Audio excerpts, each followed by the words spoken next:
Good afternoon, folks. My name is Kurt Hitzemann, County Court Judge here in Hernando County. You folks are here for, there's nobody there. Is anybody there?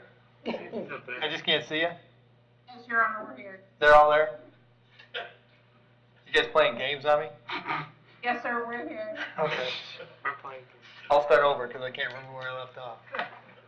You're here for your first appearance. Purpose of the first appearance is so that you may be informed of the charges against you.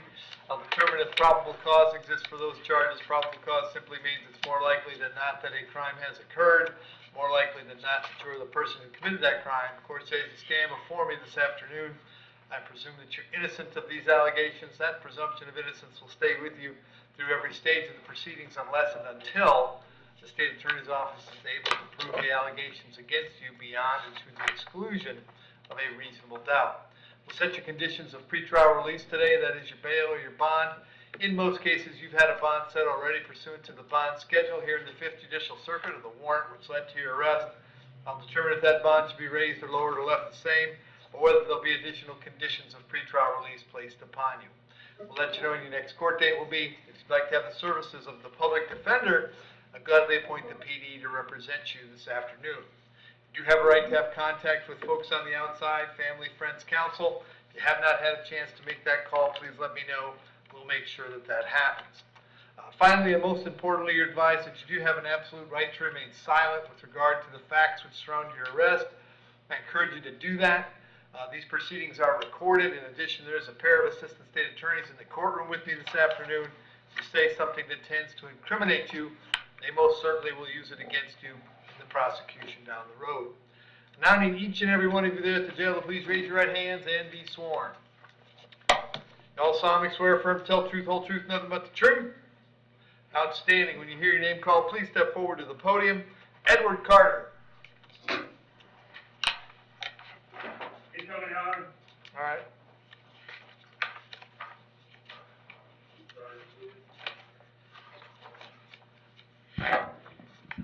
Afternoon, Edward. What's your date of birth? 12/19/57. Edward, you're here on a warrant that was signed by Judge Scaglione, I believe. He found probable cause for one count of sexual battery upon a mentally defective person.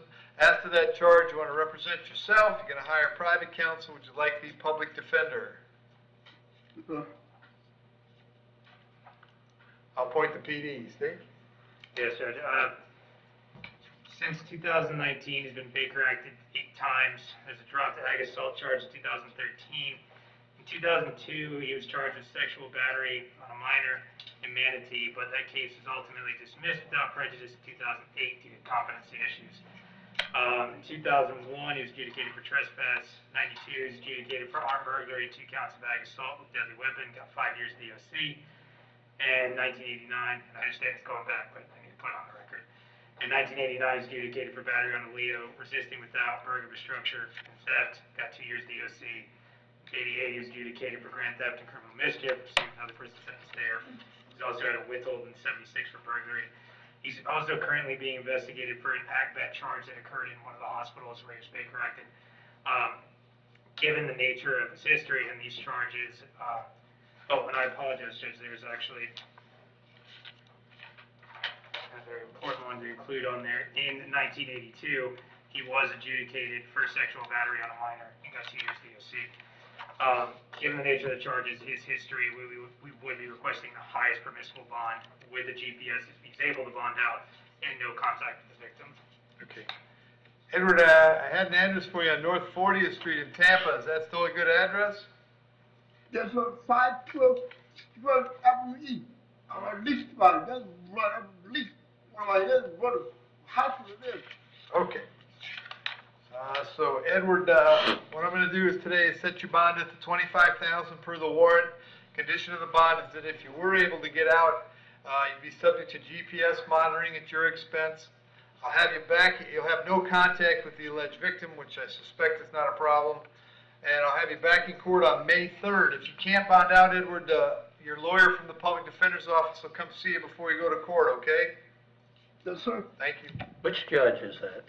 Toner. Toner.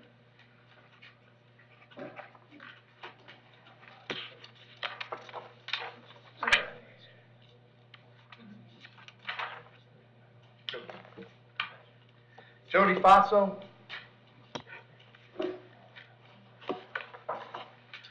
Morning, Jody. What's your date of birth? 3/28/71. Jody, the charge is battery being domestic in nature. There's probable cause for the charge. As to that charge, you want to represent yourself. You're going to hire private counsel. Would you like the public defender? I'm gonna hire private counsel. Very good. State what you got.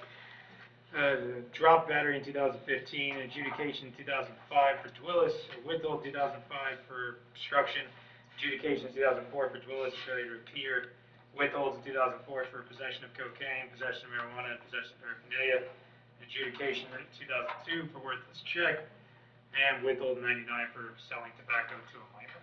Okay. Jody, I have an address for you on Lonesome Road in Brooksville. Is that where you live? Yes, Your Honor. How long have you been there? 5 years. All right. Does Philip live there as well? Yes, sir. Okay. Do you have a job these days? No, sir. Okay. Jody, I'm going to set your bond at $500. Condition of the bond, however, is that while the charge is pending, you can have no contact with Philip. No contact means no contact of any kind. You don't call, you don't write, you don't email, you don't text message. Don't contact him through social media. Don't have a third person contact him. Don't go where he lives. Don't go where he works. Don't have any contact of any kind. Any way that you might imagine having contact, I forbid you to do that. If you have contact and we find out about it, the charges, your bond can be revoked and you can be held without bond until these charges are resolved. It means no contact even if he wants the contact. So if you answer your phone and hear his voice, you should hang up. If you're out and about and see him, you should turn around and run the other way. You need to understand that he cannot drop the charges against you. That's not a decision they let him make. He may go to the state attorney's office and ask them to drop the charges. He may tell them that he's not interested in pursuing this, but that decision belongs solely to the assistant state attorney handling your case. So unless that person or the judge on your case or your lawyer tells you the charges are dropped, you should assume they're not dropped and you should not have contact. In addition, I have to hold you today up until 4 p.m. So if you wanted to serve you with a civil injunction for protection against domestic violence, I'd know where to find you. If you get the civil injunction, it's doubly important that you not have contact, because in that case, not only could you get your bond revoked here, but you could get new charges for violating the injunction. As far as the home on Lonesome Road goes, as long as he stays there, Jody, you'll have to find someplace else to stay until we can get this case resolved. You can go by one time to collect your clothes, your toothbrush, whatever you need, wherever you plan to go. To accomplish that, however, you must contact the sheriff's office first. They'd arrange a time to meet you there and stand by while you picked up your things. I'm going to have you back in court on the 3rd of May. Very important that you tell your lawyer about that date, okay? Yes, sir. Thank you. Nicole Warren. Is this resolvable, State? It is, sir. Time served? No? I'm over 15. She's got a couple open Okay. ends recently. What's the offer? It's 15 days. She has 1 day credit now. Okay. 2 now, 1 now. Nicole, you're hearing a warrant that I signed. It was a failed to appear warrant on a petty theft. State's offering you 15 days. You'd have credit for the day you got in already if you want to do that. If not, we'll talk about a bond. Any interest in the 15 days, Nicole? Not really. There was the wrong address on my paperwork. Okay, well, we're not talking about charges with the FDA.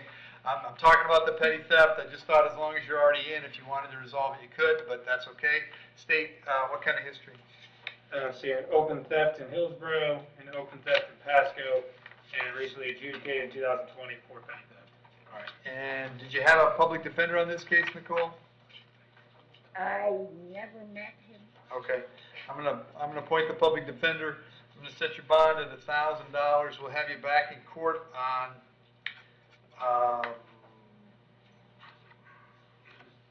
looks like April 21st. They might have told you the 3rd of May. We'll have you back April 21st at 9.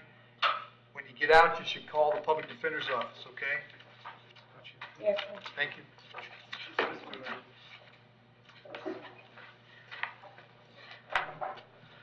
John Wallen Tuconis.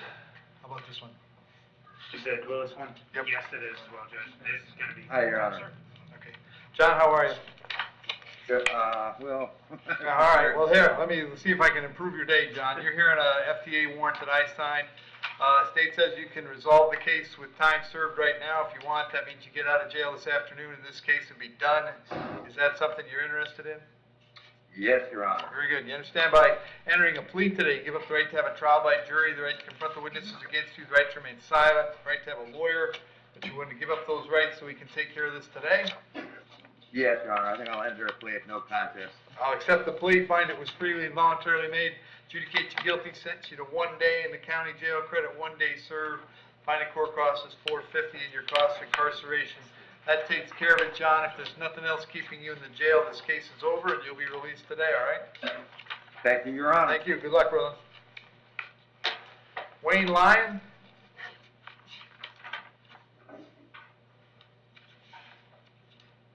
Afternoon, sir. What's your date of birth? 3/17/1984. Wayne, the charge is battery being domestic in nature. There's probable cause for the charge. As to that charge, you want to represent yourself. You're going to hire private counsel. Would you like the public defender?